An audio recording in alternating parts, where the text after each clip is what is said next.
Everyone, तो स्वागत है आपका आज के करंट अफेयर्स के डिस्कशन में। और आगे बढ़ने से पहले क्विक इन्फॉर्मेशन, हमारी वेबसाइट पर आपके लिए free multiple choice questions available हैं जो कि कंटेन करते हैं आपके जीएस टॉपिक्स को और डेली करंट अफेयर्स को। ये कम्प्लीटली फ्री ऑफ कॉस्ट है। आपको ये सीक्वेंस वाइज हमारे वेबसाइट पर मिल जाएंगे, जिसका डिस्क्रिप्शन बॉक्स में आपको लिंक मिल जाएगा, तो आप वहाँ से जाके मल्टीपल चॉइस क्वेश्चंस को प्रैक्टिस कर सकते हैं। ये आपकी प्रिपरेशन को बूस्ट करने के लिए है। तो अब आगे बढ़ते हैं आज के डिस्कशन के कंटेंट की तरफ।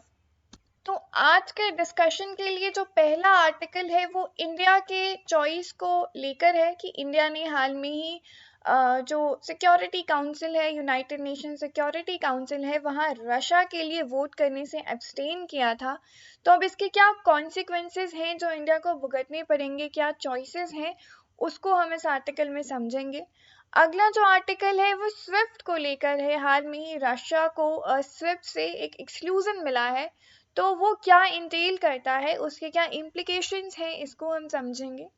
प्लास्टिक प्रॉब्लम जो बहुत बड़ी प्रॉब्लम है हमारे लिए, प्लास्टिक पोल्यूशन की प्रॉब्लम, क्योंकि जो हमारा एवरीडे प्लास्टिक है वो इतना ज़्यादा इकट्ठा हो जाता है कि वो इन्वायरमेंट के लिए बहुत हानिकारक बन जाता है, इसको हम समझेंगे इस आर्टिकल में। अगला जो आर्टिकल है वो हिस्ट्री से रिलेट करता है। जो सतवाहना साइट है उसको सतवाहना साइट भी कहते हैं। तेलंगाना में इस एरा का एक नया साइट डिस्कवर हुआ है, उसको हम समझेंगे। उसके बाद हम पल्स पोलियो इम्यूनाइजेशन को डिस्कस करेंगे और अंत में एक quick films fact, DRDO saffron ने एक इंजन डेवलप किया है एयरक्राफ्ट के लिए, उसको हम समझेंगे। तो इस आर्टिकल को हम समझते हैं, ये रशिया यूक्रेन क्राइसिस से संबंधित है जो कई दिनों से चल रहा है। और इसका कॉन्टेक्स्ट क्या है, तो इसका कॉन्टेक्स्ट ये है कि हाल में ही यूएनएससी में एक रिजोल्यूशन लाया गया जिसका एम ये था कि रशिया के फेवर में वोट किया जाए ताकि रशिया जो है वो जो यूक्रेन क्राइसिस है, जो यूक्रेन के लिए जो वॉर उसने वेज किया है, उसको बंद करे, वहाँ से मिलिट्री ट्रूप्स को विड्रॉ करे और इसके लिए जो रेजोल्यूशन है रशिया के फेवर में उसके लिए वोट किया जाए। पर इंडिया ने क्या किया, इंडिया ने यहाँ वोटिंग से एब्सटेन किया और साथ में ही कुछ और कंट्रीज हैं जिन्होंने वोटिंग से एब्सटेन किया। इंडिया ने ऐसा क्यों किया? इंडिया ने ऐसा इसलिए किया कि इंडिया ना तो वॉर को सपोर्ट करना चाह रहा है, ना ही रशिया से अपने संबंध बिगाड़ना चाह रहा है। तो इंडिया ने ना तो रशिया के फेवर में वोट किया, ना ही उसके अगेंस्ट में वोट किया। तो आइए अब हम इस यूएनएससी रेजोल्यूशन को समझ लेते हैं। तो 8979 मीटिंग जो थी यूनाइटेड नेशन सिक्योरिटी काउंसिल की, वो इसलिए हुई कि यूएन चार्टर के 7 चैप्टर के अंतर्गत एक रेजोल्यूशन पास किया जाए जिसका एम ये हो कि रशिया का जो मिलिट्री ऑफेंस है यूक्रेन के अगेंस्ट, उसको किसी भी तरह से रुकवा दिया जाए।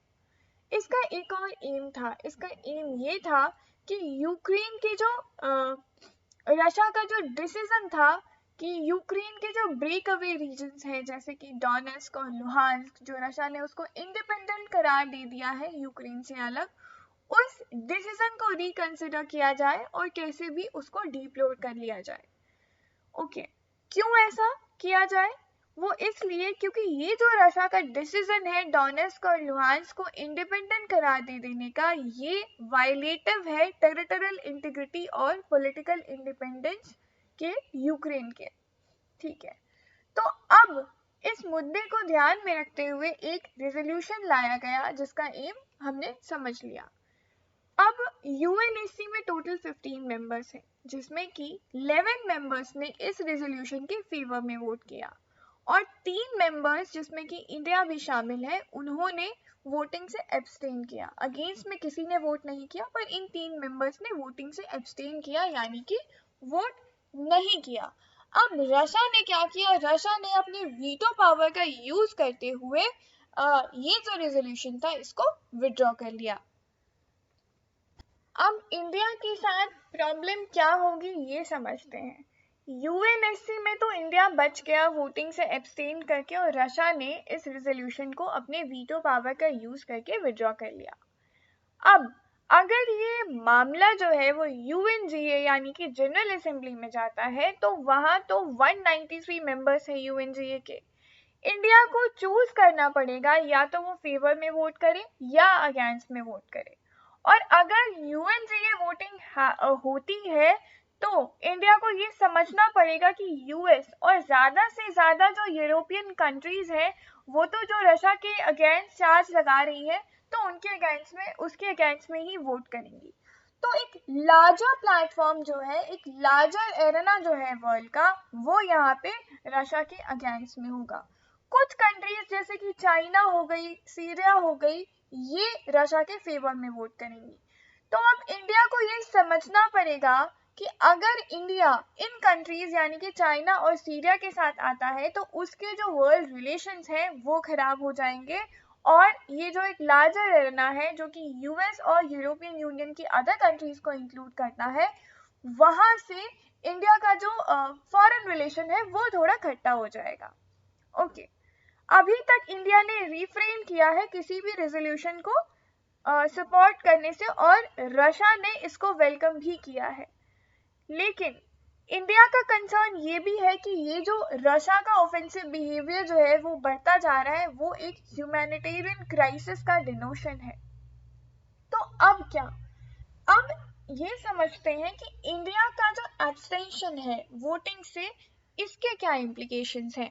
अब जो यूएनएससी है उसके जो रेजोल्यूशंस होते हैं वो दो तरह के होते हैं, एक ऑब्लिगेटरी होता है और एक नॉन ऑब्लिगेटरी होता है। अब जब यूएनएससी में वोटिंग होती है तो परमानेंट मेंबर्स और नॉन परमानेंट मेंबर्स दोनों ही उसमें पार्टिसिपेट करते हैं। रशिया जो है वो यूएनएससी का एक परमानेंट मेंबर है, हालांकि इंडिया जो है वो एक नॉन परमानेंट मेंबर है। इसीलिए यहाँ पर इंडिया का जो एब्सटेंशन है, साथ में ही चाइना और यूएई का जो एब्सटेंशन है, वो इस रिजोल्यूशन को बहुत ज्यादा अफेक्ट नहीं कर पाया। क्यों? क्योंकि रशिया जो है वो परमानेंट मेंबर है, तो रेजोल्यूशन में जो भी होता, जो भी नॉन परमानेंट मेंबर का वोटिंग होता, वो वीटो की मदद से उसको विड्रॉ कर लेता। ओके, अब हम समझते हैं वीटो क्या है। Veto is an act of not concurring with the rest of P5 members and this voting is called a veto. Okay, अगर परमानेंट मेंबर्स चाहे तो वो किसी भी रेजोल्यूशन को वीटो पावर का यूज करके उसको विड्रॉ कर सकते हैं। अगर हम साधारण शब्दों में वीटो को समझे तो असहमति जताकर हम किसी भी डिसीजन से बाहर हो सकते हैं, और इस केस में वो जो रेजोल्यूशन है वो पास नहीं होगा। ठीक है, यहाँ तक हमने समझ लिया। अब इंडिया के वोटिंग को एब्सटेन करने के क्या इम्प्लीकेशंस हो सकते हैं। पहला, तो इंडिया ने जो ये वोटिंग को एब्सटेन किया, इसके द्वारा इंडिया अपनी न्यूट्रलिटी को एस्टैब्लिश कर सकता है, यानी कि इंडिया इस मामले में न्यूट्रल है। वो ना तो रशिया को सपोर्ट कर रहा है उसके वॉर इन्वेजन के लिए, ना ही वो यूक्रेन को सपोर्ट कर रहा है। अब India has been on a strategic partnership with USA in which the Indian government has invested a lot, और इस वजह से जो इंडिया यूएसए की पार्टनरशिप है, इंडिया खुलकर रशिया को सपोर्ट नहीं कर सकता है। At the same time Russia जो है वो इंडिया का एक ऑल वेदर फ्रेंड है। ऑल वेदर फ्रेंड बोले तो इंडिया को रशिया ने हमेशा मदद की है और इंडिया ने रशिया को हमेशा मदद की है। हालांकि ये एक रिग्रेट का मैटर है कि जो इस सिचुएशन में इंडिया रशिया को सपोर्ट नहीं कर पा रहा है, क्योंकि इंडिया किसी भी हालात में एक वॉर जैसे सिस्टम को सपोर्ट नहीं करना चाहता है। और ये कुछ कारण हो सकते हैं कि इंडिया का जो वोटिंग कॉन्सिक्वेंस है वो ना तो फेवर में जा पाया ना ही अगेंस्ट में जा पाया। तो ये कुछ चीजें थी जो हमने इस आर्टिकल में समझा। अब हम बढ़ते हैं अपने अगले आर्टिकल की तरफ। तो अगला जो आर्टिकल है हमारा वो स्विफ्ट के बारे में है। इसका क्या कॉन्टेक्स्ट है कि हाल में ही यूएस और कुछ यूरोपियन कंट्रीज ने, और साथ में ही जो वेस्टर्न नेशन के कुछ और कंट्रीज हैं, उन्होंने रशिया के ऊपर ये सैंक्शन लगाया कि जो world wide inter bank financial telecommunication है उससे रशियन बैंक्स को एक्सक्लूड कर दिया जाए। अब ये जो आर्टिकल है ये अगेन आपका जीएस पेपर 3 यानी कि बायलैटरल रिलेशन के पर्सपेक्टिव से बहुत इंपॉर्टेंट हो जाता है। चलिए अब हम ये समझ लेते हैं कि स्विफ्ट क्या है। स्विफ्ट जो है वो society of world wide interbank financial telecommunication के लिए एक एब्रिविएशन है। स्विफ्ट जो टर्म है वो पहली बार यूज किया गया 1973 में और ये पॉपुलराइज हुआ 1977 में, जब 518 इंस्टीट्यूशन 22 कंट्री से इसके वेबसाइट स्टेट बने। स्विफ्ट जो है वो एक बहुत बड़ा डायनामिक टेलिक्स को रिप्लेस करने वाला एक ऑर्गेनाइजेशन बना और इस तरह से स्विफ्ट जो है एक मैसेजिंग नेटवर्क बन गया जो बैंक और फाइनेंशियल इंस्टीट्यूशंस के द्वारा ग्लोबली यूज किया जाने लग गया। ओके, अब हम ये समझते हैं कि अगर किसी स्टेट को स्विफ्ट से एक्सक्लूड कर दिया जाए तो क्या होगा। तो अगर किसी कंट्री को हम फाइनेंशियल फैसिलिटेटिंग प्लेटफॉर्म से एक्सक्लूड कर दें तो क्या होगा, तो उसका जो फॉरेन फंडिंग है उसको एक हिट लगेगा। हाल में ही हमने देखा कि इकोनॉमिक सैंक्शंस लगाने के चक्कर में पाकिस्तान ने क्या किया, पाकिस्तान ने ये कह दिया कि हम रशिया के ऊपर ये इकोनॉमिक सैंक्शन लगाएंगे कि हम उसका लोन रीपे नहीं करेंगे। तो हम यहाँ पे समझ सकते हैं कि किस तरीके की चीजें हो रही है इंटरनेशनल पॉलिटिक्स में और इससे रशिया की इकोनॉमी को, रशिया की फाइनेंशियल फैसिलिटेशन को कितना नुकसान पहुंचेगा। ओके, तो ये जो सिचुएशन है ये ट्रबलसम इसलिए भी है कि जो इंस्टीट्यूशनल इन्वेस्टर्स हैं वो कॉन्स्टेंटली नया मार्केट ढूंढते हैं। अब वो जो नया मार्केट है वो ऑब्वियसली वो नए टेरिटरीज में ढूंढेंगे। अब अगर रशिया को हम इससे एक्सक्लूड कर देंगे तो ये जो मार्केट है रशिया इससे भी दूर हो जाएगा और जो एक ऑल्टरनेटिव सिस्टम है वो रशिया के लिए बहुत डिफिकल्ट हो जाएगा बनाना या फिर इंटीग्रेट करना। ओके, अब ये समझते हैं कि स्विफ्ट गवर्न कैसे होता है। हालांकि ये क्लेम किया जाता है कि स्विफ्ट जो है वो न्यूट्रल है और जो इसके शेयर होल्डर है वो एक 25 मेंबर का बोर्ड इलेक्ट करते हैं जो कि रिस्पॉन्सिबल होता है स्विफ्ट के मैनेजमेंट के लिए। ओके, स्विफ्ट जो है वो G10 सेंट्रल बैंक्स के द्वारा रेगुलेट होता है। अब ये G10 सेंट्रल बैंक कौन कौन से हैं, इनमें इंक्लूडेड है ये कंट्रीज जैसे कि Belgium, Canada, France, Germany, Italy, Japan, Netherlands, UK, US, Switzerland और स्वीडन, और इसके साथ ही यूरोपियन सेंट्रल बैंक। ठीक है, और स्विफ्ट का जो ओवरसाइट फोरम है वो एस्टैब्लिश हुआ था 2012 में। तो इस आर्टिकल में हमने क्या क्या समझा, इस आर्टिकल में हमने समझा स्विफ्ट की फंक्शनिंग और गवर्नेंस, और साथ में ही अगर किसी स्टेट को स्विफ्ट से एक्सक्लूड कर दिया जाए तो उसके ऊपर क्या इफेक्ट पड़ेगा। अब हम बढ़ते हैं हमारे अगले आर्टिकल पर जो है टैकलिंग द प्लास्टिक प्रॉब्लम। हम रोज देखते हैं कि कितना सारा प्लास्टिक जो है वो इकट्ठा हो जाता है। जो हमारा डे टू डे प्लास्टिक है वो एनवायरनमेंट के लिए कितना नुकसानदेह है, कितना हानिकारक है, ये जानकारी तो हमें है, पर ये आर्टिकल किस कॉन्टेक्स्ट में है इसको हम समझते हैं। हाल में ही यूएन एनवायरनमेंट असेंबली मीटिंग हुई फरवरी-मार्च 2022 की, तो उसमें क्या कुछ डिसीजंस लिए गए, क्या कुछ इम्प्लीकेशंस हैं उसके, उसको अब हम समझ लेते हैं। तो हाल में ही यूनाइटेड नेशन एनवायरनमेंट प्रोग्राम के एक रिपोर्ट के अनुसार ये एस्टिमेट किया गया कि जो एक्वाटिक इकोसिस्टम है वहाँ प्लास्टिक वेस्ट की जो संख्या है वो 2040 तक ट्रिपल हो सकती है अगर कोई एक्शन नहीं लिया गया। तो 2022 में UN environment assembly meeting schedule की गई और जिसके लिए इसकी रोकथाम के लिए एक वे फॉरवर्ड की सोच रखी गई। अब हम ये समझते हैं कि प्लास्टिक वेस्ट के नेगेटिव इम्प्लीकेशंस क्या क्या हैं। हम सब जानते हैं कि जो प्लास्टिक वेस्ट है वो एनवायरनमेंट के लिए बहुत अनहेल्दी है, लेकिन किस तरह से अनहेल्दी है, कैसे वो एनवायरनमेंट को नुकसान पहुंचाते हैं ये समझ लेते हैं। प्लास्टिक प्रोडक्ट्स जैसे कि बैग्स हो गए, बॉटल्स हो गए, ये जल्दी डिकम्पोज नहीं होते हैं और इसीलिए ये जो प्लांट बेस्ड सिस्टम है उसके लिए बहुत ज़्यादा नुकसानदेह है। अब जो प्लास्टिक का कंजम्पशन है वो वर्ल्ड वाइड इंक्रीज होता जा रहा है। क्यों? क्योंकि प्लास्टिक जो है वो इजीली अवेलेबल है, सस्ता है और रिसाइकलिंग इंटरेस्ट जो है इसका लो है। अब क्या हो रहा है कि चूंकि इसका लो इंटरेस्ट रिसाइकलिंग है तो जो रिसाइकलिंग प्रोग्राम्स है वो प्लास्टिक वेस्ट के प्रिवेलेंस को और ज़्यादा बढ़ा रहे हैं क्योंकि प्लास्टिक को रिसाइकल कर पाना बहुत मुश्किल है। अब प्लास्टिक वेस्ट जो है उनकी वजह से जो मेरीन लाइफ होता है जैसे कि फिशरीज हो गई या फिश एक्वाटिक सिस्टम हो गया, उनको बहुत नुकसान पहुंचता है।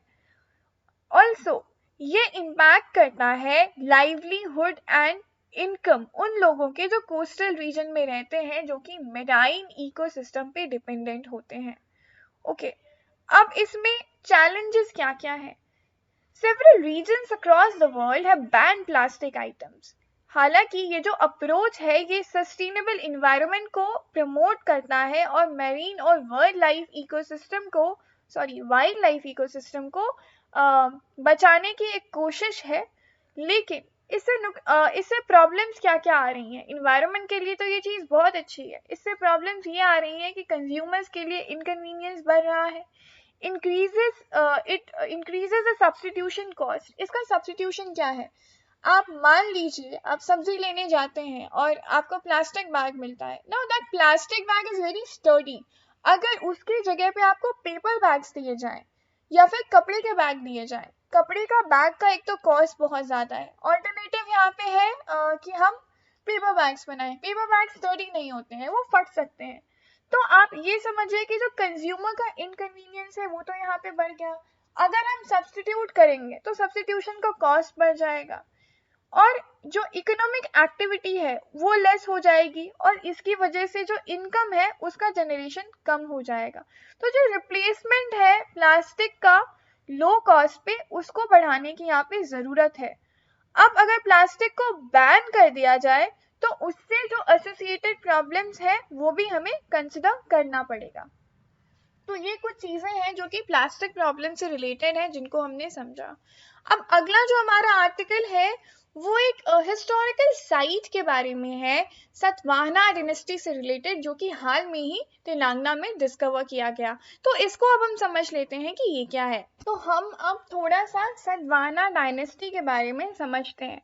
सतवाहना डायनेस्टी जो है उन्होंने वेस्टर्न इंडिया के पार्ट्स को रूल किया अप्रॉक्स 2nd सेंचुरी BCE से 2nd सेंचुरी CE तक। इनफैक्ट ये महाराष्ट्र का फर्स्ट नोन हिस्टोरिकल डायनेस्टी है। इसके जो पहले कैपिटल्स हैं वो कोटिलिंगला, करीमंगर और तेलंगाना रहे हैं, और जो दूसरे कैपिटल्स हैं वो पैठान और अमरावती हैं। अब इसके इफिग्राफिक एविडेंसेस क्या क्या है? इन्होंने एक लार्जर एरिया ऑफ पेनिनसुला को रूल किया with oceans as borders on 3 sides. जो यहाँ पे प्रिवेलेंट रिलीजन था वो बुद्धिज्म था, और बुद्धिज्म इस टाइम में काफ़ी प्रॉस्पर कर रहा था। जो इनके लिटरेचर रहे हैं जो पाए गए हैं यहाँ वो है गथस्थपस्थति और पेंटिंग ऑन अजंता, जो कि अजंता केव्स में हम देख सकते हैं। इनके टाइम में जो नासिक है वो काफ़ी प्रॉस्पेरस रहा, जो नासिक सिल्क है वो बहुत फेमस हुआ। इनफैक्ट जो यूरोपियन हिस्टोरियंस हैं उनका ये मानना है कि जो स्टाइल ऑफ सिल्क और गोल्ड रहा और जो ब्रोकेड का आर्ट है उस टाइम में वो उस टाइम में ही शुरू हुआ और बाद में वो नासिक सिल्क के नाम से फेमस हो गया। अब हम ये समझते हैं कि सतवाहना डायनेस्टी के फाउंडर किंग कौन थे। इसके फाउंडर थे सिमुका या फिर श्रीमुखा भी उनको कहा जाता है। जो बेस्ट नन रूलर थे वो गौतमीपुत्र रहे हैं इस डायनेस्टी के, और इन्होंने पूरे महाराष्ट्र को कंक्वेयर किया। और जो इनके इंक्रिप्शंस और कॉइन्स हैं उसमें कोंकण और आंध्र देश की छवि आपको देखने को मिल सकती है। ओके, तो ये कुछ चीज़ें हैं आप सतवाहना डायनेस्टी के बारे में, और हाल में इसका जो एक साइट है वो तेलंगाना में डिस्कवर किया गया। तो ये आपके प्रीलिम्स के पर्सपेक्टिव से बहुत इंपॉर्टेंट हो जाता है, तो इसको आप याद रख सकते हैं। तो अब हम बढ़ते हैं अपने अगले आर्टिकल की तरफ, which is about recent immunisation policy. हाल में ही 97.53% जो चिल्ड्रन है वो पल्स पोलियो इम्यूनाइजेशन में उनको कवर किया गया। तो अब हम इसके कॉन्टेक्स्ट को समझते हैं कि ये किस कॉन्टेक्स्ट में ये आर्टिकल आया है। तो पोलियो जो है वो चिल्ड्रन के अमंग्स जो है एक बहुत मेजरली प्रिवेलेंट डिजीज़ है, और उसकी रोकथाम के लिए एक इम्यूनाइजेशन ड्राइव जो है वो चलाया गया। तो पोलियो क्या है? पोलियो जो है वो एक वायरल डिजीज है जो कि यंग बच्चे जो होते हैं 5 साल के एज तक उनको इफेक्ट करता है, ठीक है। अब ये जो है ये ट्रांसमिट होता है पर्सन से person through the facial oral route, और कभी कभी ये कॉमन व्हीकल से भी ट्रांसमिट हो जाता है, और ये इंटेस्टाइन में जाकर जो इसके कैरियर्स हैं वो मल्टीप्लाई करते हैं और it invades the nervous system and causes paralysis. इसके सिम्टम्स क्या है? पोलियो के सिम्टम्स है fever, fatigue, headache, vomiting, stiffness in the neck और लिम्स में पेन होना। इससे पैरालिसिस भी हो सकता है और इसका कोई क्योर नहीं है। तो इसको प्रिवेंट करने के लिए हम केवल इम्यूनाइजेशन ही कर सकते हैं, तो उसको लेकर हाल में ही एक इम्यूनाइजेशन ड्राइव चलाया गया।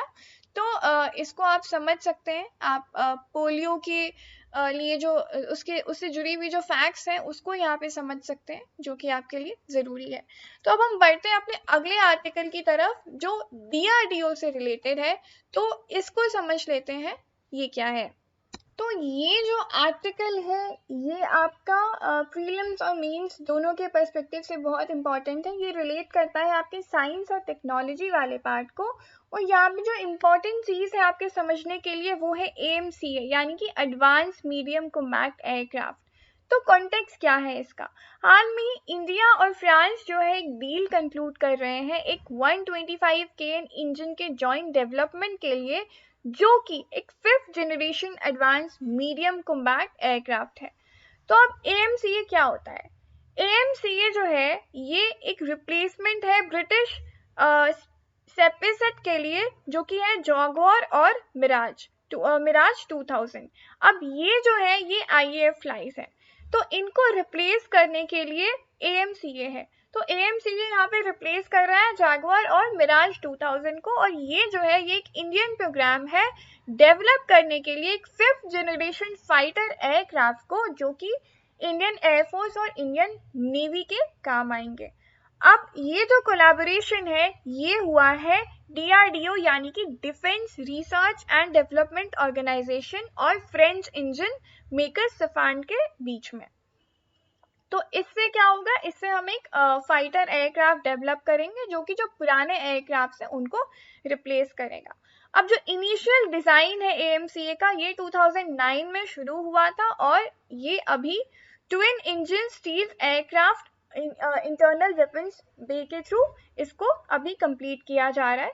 तो ये जो चीज़ है ये यहाँ पे समझने वाली है कि AMCA क्या है और उसके डेवलपमेंट में क्या कुछ चीज़ें इन्वॉल्व है।